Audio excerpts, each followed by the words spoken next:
கையூட்டு பெறுவது, மக்களை சுரண்டுவதில்தான் திமுக ஆட்சி சிறந்தது என கூறியுள்ள எடப்பாடி பழனிசாமி, தமிழ்நாட்டில் அதிமுக ஆட்சி அமைப்பதை எந்த கொம்பனாலும் தடுக்க முடியாது எனவும், ஸ்டாலினுக்கு தேர்தல் பயம் வந்துவிட்டதால் தற்போது கூடுதலாக 17 லட்சம் பேருக்கு மகளிர் உதவித்தொகை அறிவிக்கப்பட்டுள்ளது எனவும் கடிந்துரைத்துள்ளார்.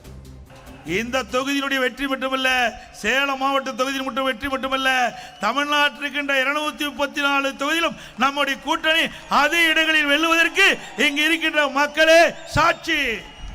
அதிமுக ஆட்சி அமைப்பதை எந்த கொம்பனாலும் தடுக்க முடியாது. திராவிட முன்னேற்ற கழகம் ஆட்சிக்கு வந்து 4 ஆண்டுகள் ஆகிவிட்டன. சேலம் மாவட்டத்தில் ஏதாவது ஒரு திட்டத்தை கொண்டு வந்திருக்கின்றார்களா?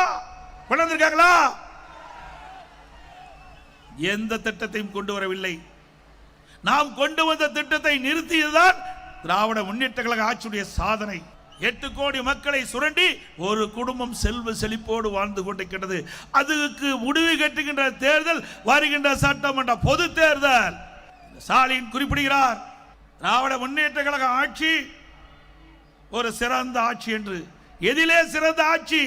லஞ்சம் வாங்குவதிலே சிறந்த ஆட்சி, கொள்ளையடிப்பதிலே சிறந்த ஆட்சி, மக்களுக்கு நன்மை கிடைப்பதிலே சிறந்த ஆட்சி அல்ல.